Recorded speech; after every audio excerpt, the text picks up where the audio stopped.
Muito bem, minha gente, estamos de volta com mais um podcast Top TV. Aqui ao meu lado, Marcelão. Marcelão. Boa noite, boa noite. Marcelão, Marcelinho, hein? Boa noite. Devagar, Hoje o Marcelo tá para poucas conversas, porque ele pegou um resfriado como todo mundo. Acho que todo mundo pegou esse resfriado, mas quem não pegou resfriado, quem está com energia total, quem está com, sabe, com aquele gás todo, meu amigo, pastor Charles Smith. Que nome bonito, hein, meu pastor? Rapaz, Deus é bom, né? Em todo tempo, né?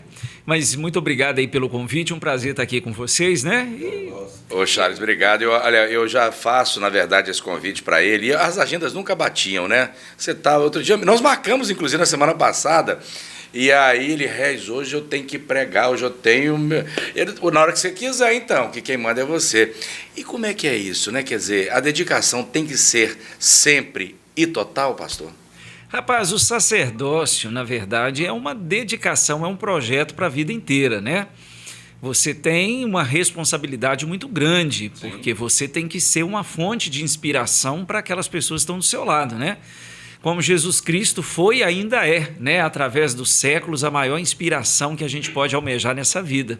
Então, vida de pastor é parecida com vida de médico. Agora, aí vem a pergunta, e o Marcelo acho que vai falar muito também, porque, inclusive, a sua família toda é evangélica, né? Você é o único desviado da história aí. Você não fica falando que... Não, eu não sou desviado, não, rapaz. Você me complica aí, né? Mas, tirando a brincadeira à parte, quando surgiu, quando aconteceu a revelação para você, e você falou... Porque eu sei que a sua vida é estar ali, é a pregação, é estar com os irmãos, é conduzir espiritualmente a vida daquelas pessoas. Quando foi isso, Charles? A minha história, ela começou quando eu tinha 12 anos. Foi a primeira vez que eu tive contato, né, com o que a gente chama de profecia na Bíblia. E uma pessoa, né, Deus usou essa pessoa para falar comigo, o Senhor disse que tinha um chamado para mim. E olha que coisa interessante. Aos 12 anos eu respondi que eu aceitava o chamado, mas eu gostaria de primeiro ter uma profissão para que ninguém dissesse que eu me transformei num pastor porque eu não dei certo em outra coisa na vida. E Deus honrou esse meu pedido. Eu concluí o ensino médio, né? Eu me graduei em Engenharia Florestal pela Universidade Federal de Viçosa. Passei 22 anos em sala de aula, né? Lecionando aqui em Valadares, Viçosa. Até que Deus me colocou na parede e falou, agora... Segue seu rumo. Eu já deixei você fazer o que você queria. Então, agora você tem que atender o meu chamado, né? E eu já estou indo para 22 anos como pastor da Igreja Batista Shalom aqui na ilha. Inclusive, não casou. Ainda não. Não, mas não era o momento? Ou você acha que esses 20 anos, né, quer dizer, era para dedicar mesmo, e era um momento, e ainda é o momento seu...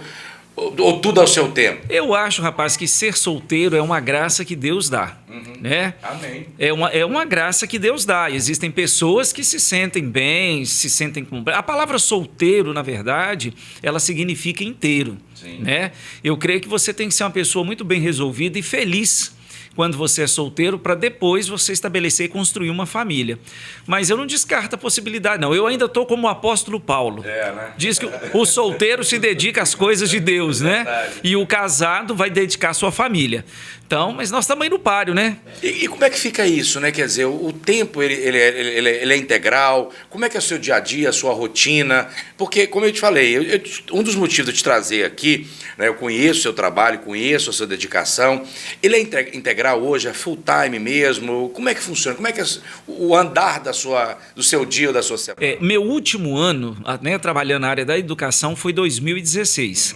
Já se vão uns 7 anos. Isso, eu ainda lecionava, dava aula no Genoma, né? Okay. Eu trabalhei 11 anos no Genoma. E aí chegou a hora de poder abraçar o ministério em tempo integral e de lá para cá eu me dedico. Mas posso dizer para você que a gente tem muito serviço, viu? Sim. Eu costumo dizer o seguinte, às vezes as pessoas pensam que um pastor é só aquela pessoa que está segurando o microfone na frente da igreja. Mas tem os bastidores, né? São aquelas pessoas que você tem que estar acompanhando, que enfrentam os reveses da vida. Muitas vezes nós também temos que ajudar na pessoa conseguir um trabalho, um emprego. A pessoa chega, um pai que fica desempregado, alguém que está precisando, e a gente ajuda nisso aí. Então, assim, a seara, dizia Jesus Cristo, que ela é grande, poucos são os trabalhadores. Então, a obra de Deus, ela requer mais pessoas, porque a gente não faz a obra de Deus sozinho, né, Regis? Deus não criou a gente para a gente ser isolado. Nós somos seres sociais, nós somos criados com o objetivo de trabalharmos juntos, em equipe. E é muito bom quando Deus te leva onde Ele quer te levar, sempre na companhia de pessoas que têm a mesma visão, né? E eu quero deixar claro aqui que eu sou muito grato, rapaz, porque Deus me levou muito além do que eu poderia imaginar, sabe? Deus, Ele é Deus que faz isso na vida de quem aceita o seu chamado, né? Então, Deus me deu a possibilidade de estudar, de trabalhar, de construir aí uma carreira como professor, como educador, e hoje, desde 2017, eu me dedico tempo integral para a igreja, para o ministério. Qual foi? Sim. O bom pastor dá a vida pela sua ovelha?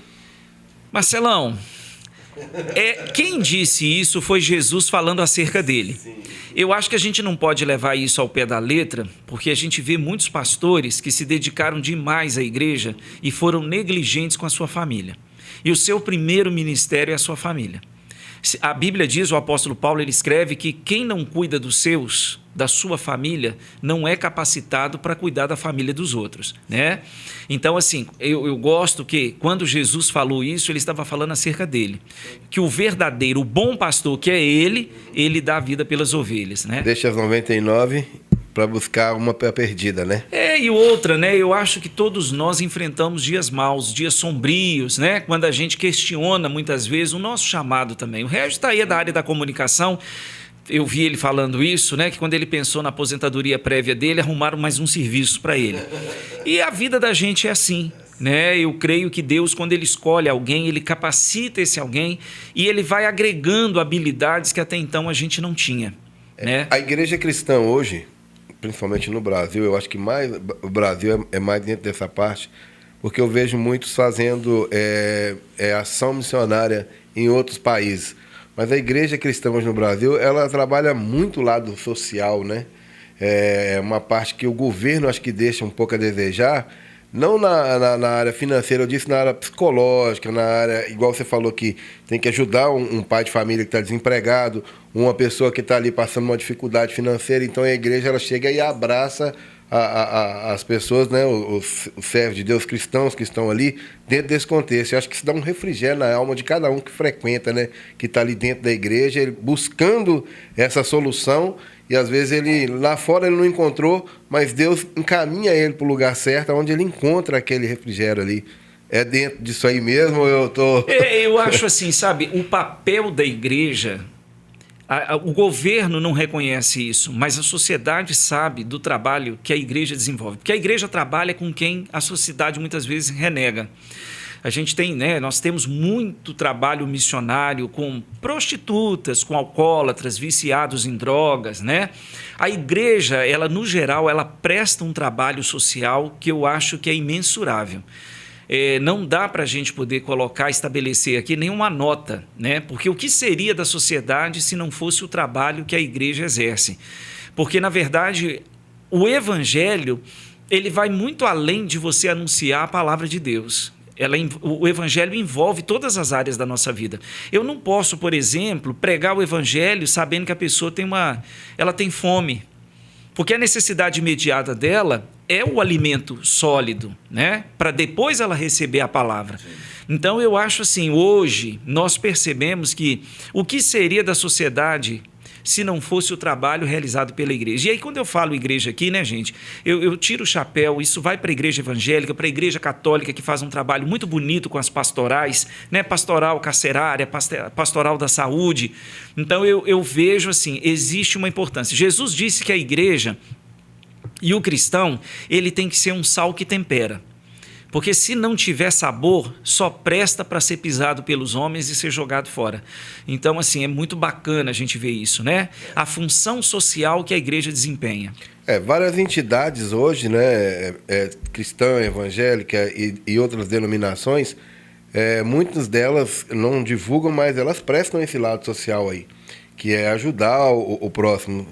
Nós vamos vendo agora esse problema imenso que está tendo no Rio Grande do Sul, quantas entidades que não se declararam e nem mostrou para a imprensa ou para quem quer que seja, mas estão ajudando esse pessoal lá. Ou seja, o Brasil em si abraçou o Rio Grande do Sul, e seja cristã, católico, umbandista, espírita e tal, todos eles abraçaram aquela causa. Isso é um verdadeiro sentimento cristão pela vida do próximo, né? Solidariedade, né? Solidariedade. A gente precisa exercitar a solidariedade. Eu acho que Jesus falou uma coisa, que a verdadeira caridade ela é feita no oculto. O que uma mão faz, a outra não pode tomar conhecimento. Porque a gente confunde muito solidariedade com marketing pessoal. Não adianta eu ajudar uma família necessitada e tirar uma selfie com ela. Isso aí, na verdade, é para humilhar. Né? A verdadeira caridade a gente faz no silêncio. A gente não pode fazer alarde daquilo que nós fazemos. Então, hoje existe muito marketing pessoal. Mas eu acho bacana que essa tragédia no Rio Grande do Sul mostra o quanto o nosso povo é um povo solidário. Inclusive, eu vi uma pessoa dizendo que o Rio Grande do Sul, hoje, nesse exato momento, ele não precisa mais de alimento, de água. Eles precisam de oração. Porque a destruição foi muito grande. E recomeçar, gente, é sempre mais difícil do que começar, né? Agora, falando um pouco sobre essa questão de ser, na verdade, solidário, de participar da comunidade, da sua comunidade especificamente, né? Teve algum fato que te emocionou como ser humano, te marcou como ser humano, alguma coisa que estava acontecendo com alguém da igreja em si, né? Quer dizer, foi assim, puxa vida, isso que te impactou realmente nesses 20 anos? Ô Regis, tem muita coisa. Eu fico muito satisfeito, por exemplo, quando você está ministrando a palavra de Deus e a gente não sabe a razão por que a gente está ministrando, mas quem está ouvindo sabe. Recentemente eu fiz uma ministração sobre o rei Manassés. Manassés foi um rei que aprontou tudo que você puder imaginar que a Bíblia condena. Mais do que Salomão? Muito mais. É mesmo? Nossa Deus, ele envolveu com tudo que a palavra de Deus condena. Mas houve um momento em que ele foi levado como escravo. Né? Naquele tempo dele, a gente está falando do século 7 a.C., era o império da Síria. E ali diz que quando ele foi levado como escravo, e eu digo que o pecado muda o status da gente muito rápido, porque ele era um rei, ele era jovem, ele tinha dinheiro, ele tinha poder, né? E ele deu as costas para Deus, mas Deus nunca desistiu dele, porque Deus não desiste de ninguém. A palavra diz, né, Ezequiel, lá, capítulo 18, versos 31 e 32, que Deus não toma prazer na morte de ninguém. Deus, ele tem o desejo de salvar todos nós. Porque a nossa maior luta, Regis, é o pecado. O pecado é que trouxe toda a dor, todo o sofrimento que a gente enfrenta. E eu ministrando sobre isso, eu falei para as mães, para os pais, porque Manassés foi criado dentro da igreja. Né? E uma pessoa, quando ela se desvia do caminho do Senhor, ela faz coisas que ela não fazia anteriormente. Jesus conta isso e ele diz, né, que a pessoa, quando ela se desvia da presença de Deus, aquele espírito maligno que perturbava, que trazia opressão, que influenciava negativamente a vida dessa pessoa, volta e traz mais 7. E o último estado dela é pior do que o anterior.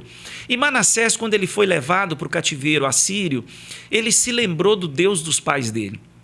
E a Bíblia diz que ele mudou radicalmente, né? E aí uma mãe mandou uma mensagem para mim agradecendo, ela falou assim, olha, muito obrigado, porque eu tenho os meus Manassés dentro de casa, que foram criados na igreja e não estão mais na presença do Senhor, mas essa palavra trouxe renovo para mim. Então eu acho que, na verdade, Deus sempre vai usar a vida dos seus mensageiros para tocar a vida das pessoas de uma maneira diferente. Essa história, não te cortando, mas dentro dessa seara, essa história que eu digo, essa talvez uma falácia, né? Deus está me punindo, Deus... Aquela história que, de repente, acontece alguma coisa e você coloca a culpa em Deus. Como é que você vê isso? Eu vejo que, na verdade, nós temos que ser mais... Porque Deus é amor. Pois é, mas nós temos que ser maduros o suficiente para entender que ele também diz que você é livre para fazer suas escolhas, mas você se torna refém das consequências das suas escolhas. Então, muitas vezes, o que a gente está enfrentando não é Deus nos punindo, é a consequência de decisões erradas e precipitadas que a gente toma, sem a direção dele. Por que a Bíblia foi deixada para nós? Exatamente para nos instruir. O que eu posso fazer, o que eu não devo fazer? Eu tenho que buscar uma orientação da parte de Deus para as decisões que eu vou tomar, porque, rapaz, a gente se torna refém das coisas que nós decidimos. Então, as pessoas têm a mania, né, de terceirizar isso. A gente tem uma história na Bíblia que é a história de Jó. Jó passou por um sofrimento e os amigos de Jó achavam que ele tinha culpa. Ó, você deve ter feito alguma coisa. Mas não é mais fácil, de repente, botar a culpa em Deus? De repente, falar assim, ah, não, Deus está me punindo. Mas a culpa é da pessoa, né? Quer dizer, talvez seria essa forma de minimizar o seu próprio erro. Mas isso começou no Jardim do Éden, rapaz. Quando Adão peca, ele joga a culpa. Mas foi a esposa que o Senhor me deu, ele jogou a culpa em Deus. Então a gente percebe que isso está no nosso DNA. Nós temos a mania de sempre nos colocarmos como vítima. E quando você se coloca como vítima, você não quer sair daquela situação difícil que você está enfrentando. O Marcelo está aqui, eu estou aqui, você, não é? Todos nós enfrentamos situações difíceis na vida. Sim. Agora, o que Deus espera? Que a nossa reação seja diferente diante das calamidades que a gente enfrenta. E Davi tinha uma coisa bacana, Marcelo. Davi, ele se assentou num trono. Rapaz, você se assentar num trono para governar uma nação, isso é um privilégio, né? Mas ele nunca se importou com o trono. Ele se importava com a forma como Deus o via. Quando ele comete um homicídio, um adultério, e a gente está falando do homem que era um rei, né, que cobiçou a mulher que não era dele, mandou o marido para a guerra, chegou um momento em que ele disse para Deus, ele falou assim, pode tirar o trono, mas não retires de mim o teu espírito e não me lances fora da tua presença. Então ele nunca se importou com o trono. Para ele era importante a relação que ele tinha com Deus, porque nós erramos. Exatamente, porque como é que eu vou mudar minha vida se eu não reconheço os erros que eu cometo? Porque errar é humano, permanecer no erro é diabólico. Hoje em dia, aí nós vamos voltar agora para os tempos atuais, e aí a gente vê um monte de coisa, e eu já vi muita coisa na minha vida, como você, como Marcelo, como Paulo, como tantos outros aqui, né? Quer dizer, mas hoje em dia está mais difícil as pessoas absorverem Deus para si, ir na igreja, rezar, orar, enfim. Porque hoje está tudo muito fácil, o sexo está muito fácil, a droga está por aí, tudo é muito aceitável, tudo é muito, muito banal, né? Quer dizer, como é hoje e como o pastor faz, né? Ou o pastor ou o padre, para de repente levar a palavra para essa, e principalmente para os jovens. Eu fui criado na igreja, né? A minha família, você sabe disso, né? Que a gente tem uma relação de amizade de longa data, mas a gente vê cada coisa e fala assim, caramba, será que vai piorar mais ainda? Olha, o apóstolo Paulo, quando ele escreve a segunda carta a Timóteo, no capítulo 3, ele fala sobre o tipo de ser humano do final dos tempos. Eu posso dizer para você que nós já chegamos nesse tempo. Jesus já tinha falado algo parecido num sermão escatológico que ele faz, lá em Mateus, no capítulo 24, que ele diz assim, por se multiplicar o pecado, o amor de muitos esfriaria. E nós estamos vivendo um tempo onde as pessoas têm uma dureza de coração que eu vou te contar. Está difícil. Está difícil por quê? Porque o pecado endurece o coração do ser humano. O que nos quebranta é a ação do Espírito Santo em nós. Se não for a ação do Espírito Santo, você vai levando tanta pancada na vida que você vai ficando bruto, embrutecido. Aquela história de se não for pelo amor, se não for pelo amor, vai pela dor? É por aí? Quer dizer, as pessoas vão tomar tanta porrada que vai ou aceitar, ou alguns vão desbancar para a violência, como se diz, né? Quer dizer... Vamos entender uma coisa, o mesmo sol, vamos pegar o sol, o que o sol faz com barro? Ele endurece o barro, não endurece? E o que ele faz com a cera? Derrete. Ele derrete. Então, na verdade, Jesus conta uma história da parábola do semeador, que todo mundo conhece essa história, está lá em Mateus 13, que ele fala o seguinte, a semente é uma só, o que muda é a terra onde ela cai. Então, o que a gente precisa identificar é como é que está o nosso coração quando a palavra de Deus chega até nós. Né? Porque a palavra é uma só, a mensagem é uma só. Mas como que você está recebendo a mensagem que está sendo pregada? Uns recebem isso com alegria e falam assim, Senhor, muito obrigado. Me ensina o que eu preciso aprender, né? Eu preciso mudar de vida. E mudam. Outros passam a vida inteira ouvindo a mensagem, mas é uma terra seca, sabe? Que tem espinhos, que recebem a palavra num primeiro momento com alegria, mas os cuidados, as preocupações, as seduções desse mundo sufocam a palavra. Então ela se torna infrutífera. Igual conselho de mãe. Toda mãe aconselha o filho, não aconselha? E quantas vezes a gente não ouve o conselho que a mãe está dando para a gente? Aí depois que você cai numa situação difícil, aí você tem que ouvir. Devia ter ouvido minha mãe. Você escuta uma frase, eu te avisei. E o tal do eu te avisei, rapaz... Pesa, né? Pesa ou não pesa? A obediência hoje a Deus ela é fundamental, né? porque obedecer é sempre melhor do que sacrificar. É mais fácil sacrificar do que obedecer, não é? O Regis é pai, você é pai também, Marcelo? O seu filho te pede alguma coisa, quando você não pode atender o que seu filho está pedindo, eu tenho certeza que o coração de vocês fica pequeno. Muito pequeno. Não fica? Porque é natural, é pai. Você está preocupado com isso, né? Você se preocupa com o bem-estar do seu filho. Você quer que seu filho seja feliz. Mas ser feliz na Bíblia é ser obediente à palavra de Deus. Não é ceder aos seus desejos nem à sua vontade. Jesus provou isso para nós. O tempo todo ele dizia: eu vim para cumprir a vontade daquele que me enviou.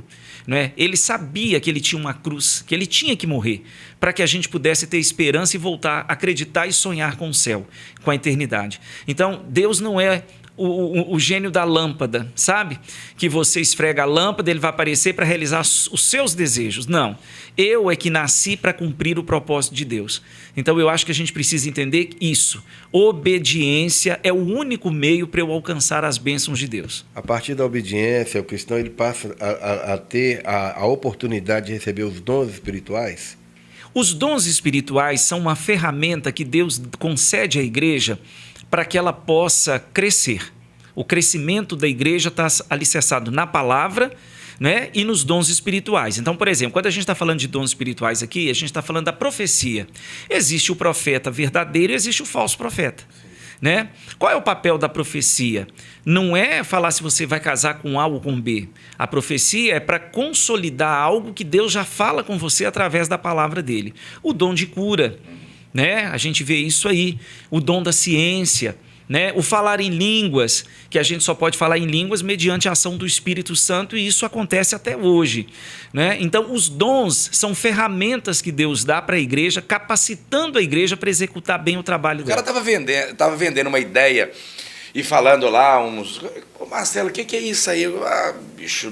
Você vê que o cara é leribi, é historinha, entendeu? E estava vendendo um ovo a R$500, dizendo ele que ia matar a fome dos caras, sabe? Cada um faz o que quer. Ele pegava e ficava falando em alguns trechos em línguas estranhas. Olha, o apóstolo Paulo, lá em 1 Coríntios 14, ele vai falar sobre isso. Ele fala o seguinte: a língua, o dom de línguas é um dom que vem de Deus. Mas ele diz que é muito melhor você entrar num lugar onde a palavra de Deus está sendo explicada com clareza do que você ter alguém falando em línguas e não ter alguém para interpretar. Porque muitas vezes a pessoa está falando uma língua que é estranha até para Deus. Não é Deus que está usando a pessoa, não. E aí, como é que eu vou saber o que é de Deus ou não vou saber de Deus? Aí eu preciso do discernimento espiritual, que é um dom também. Porque você, quando tem o dom de discernir espíritos, você sabe se é Deus que está falando ou se é o inimigo que está falando na boca da pessoa. Uma vez me perguntaram assim: o que é unção para você? Eu falei: uns são, outros não. Então, na verdade, tem muita língua aí, viu, Regis, que é estranha até para o próprio Deus. Pastor, para que as pessoas, né, que estão nos assistindo aí, eu tenho certeza que muita gente, pode ir, inclusive, né, pode visitar a sua igreja na rua 14, número 1130, aqui na ilha, logo depois da creche.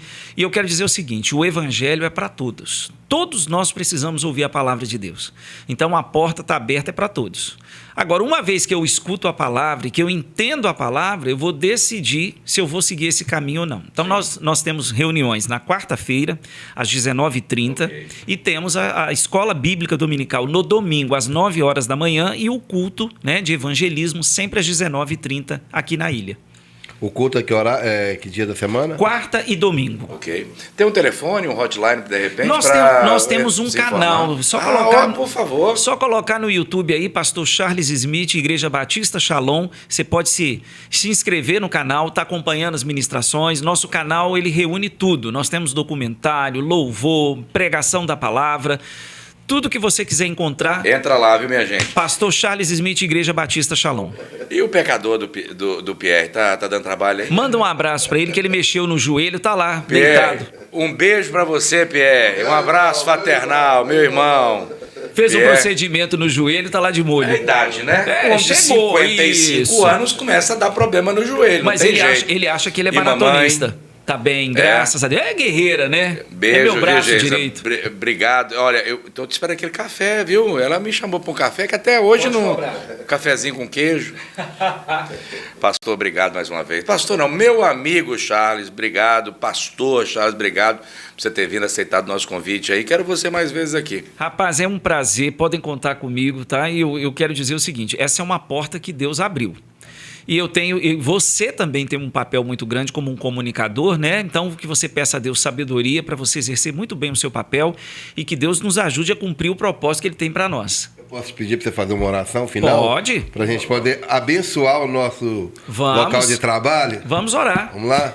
Senhor nosso Deus, nós queremos nesta noite agradecer o Senhor pelo privilégio, primeiro, de o Senhor nos conceder mais um dia, porque ninguém pode viver se o Senhor não permitir isso.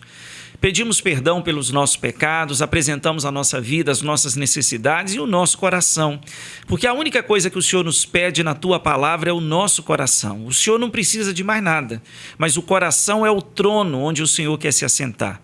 Então eu quero pedir ao Senhor que reina sobre nós, sobre os nossos pensamentos, sobre os nossos sentimentos, e que o nosso maior prazer possa ser obedecer a Tua palavra, obedecer o Senhor, sem duvidar, sem rejeitar e muito menos duvidando do que o Senhor é capaz de fazer.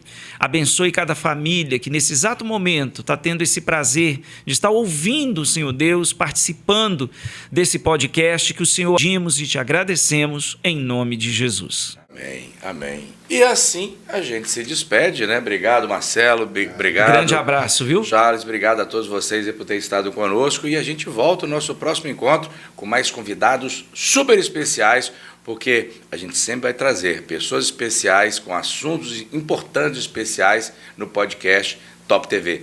Indique, pegue aí o nosso compartilhamento e mande para os seus amigos, para sua família, porque a gente precisa dessa força para trazer sempre notícia boa para vocês. Um abraço e até o nosso próximo encontro. Tchau.